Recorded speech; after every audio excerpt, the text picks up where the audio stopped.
Towering skyscrapers in Shanghai and modern Olympic monuments in Beijing are embedded in the world's perception of China today.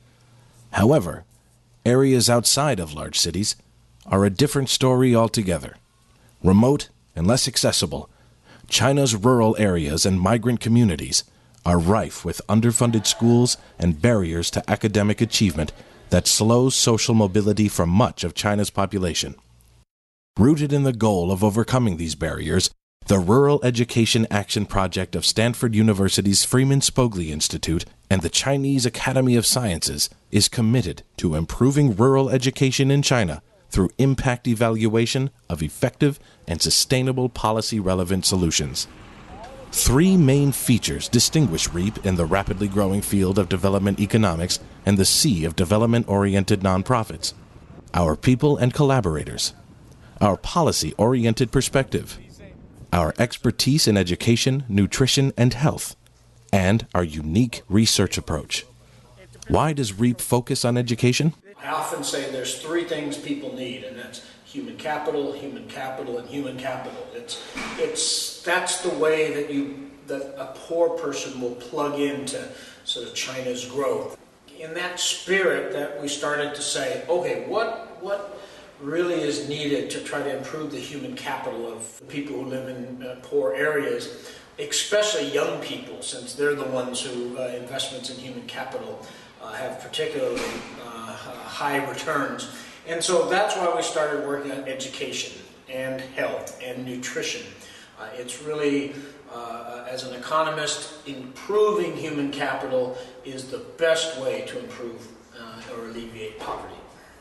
REAP is a program that brings together Stanford faculty, staff, students, and alumni to work on solving real-world problems at the nexus of education, nutrition, and health. Far from being confined to the ivory tower of academia, REAP's laboratory is in impoverished villages where people are seeking to improve their lives. On the ground in China, Stanford researchers collaborate closely with colleagues from China's top academies and universities, such as the Chinese Academy of Sciences, Peking and Tsinghua Universities, and Northwest University at Xi'an. These collaborations allow REAP to utilize the human resources within China and leverage not only their research expertise, but also their comparative advantages of proximity and cultural familiarity. But academics cannot carry out REAP's mission alone. REAP 和我们的所有的项目实际上在实施的过程当中都和当地的政府有合作。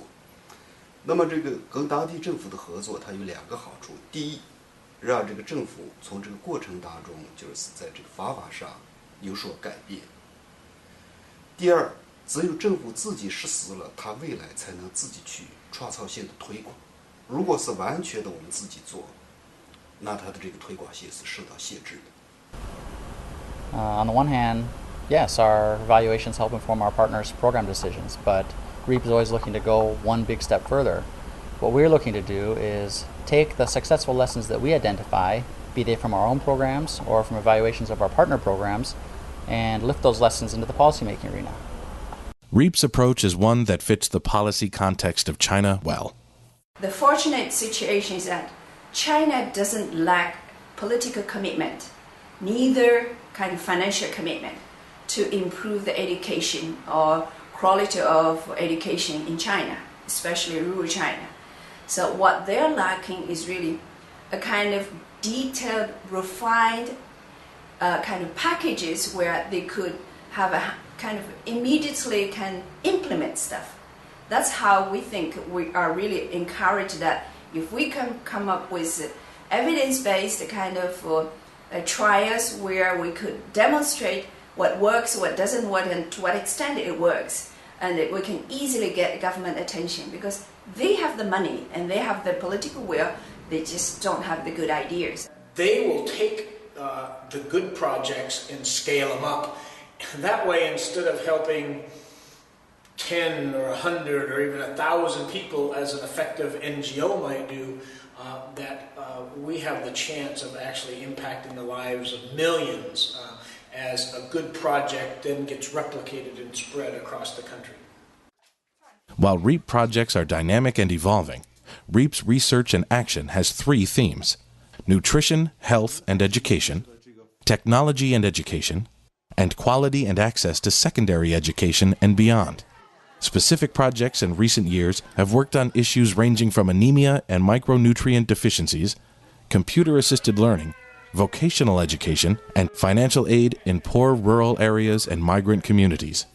那么第一个标准就是我们要与政策的高度结合，让这个政策未来具有推广性。第二就是在财政上可行，政府有这个财力能保证它的这个实施。第三就是我们的这个项目的这个人员要有这个相应的专业背景。 While not traditional, REAP's approach to impact evaluation places it at the cutting edge of the development economics field. The group employs quasi-experimental methods, collects exhaustive panel data before and after a program, and conducts large-scale state-of-the-art randomized control trials, or RCTs, all with one purpose in mind: finding out what works, what does not, and at what cost. Very few projects can really identify or measure the causal impact of these programs or projects. Basically, it's really hard to scientifically show that the program really works or doesn't work. So this is where REAP comes in. So REAP uses the cutting-edge method, which is called randomized controlled trials. Basically, by using this method, REAP project can really identify the causal impact of a program in development. What we're also interested in doing is assessing the cost effectiveness among alternative interventions, alternative treatments. In this way, we can not only solve poverty, we can solve it in a very fiscally sustainable, fiscally efficient way. Despite REAP's commitment to academic rigor, it's the people and their stories that propel REAP's work forward. We're economists, but we never claim we're theorists. We're always empirical researchers, and we're doing applied studies rather than theory. But I think I'm proud of our group of spending kind of few months in the field and coming back trying to have a better understanding of the numbers and the stories behind the numbers.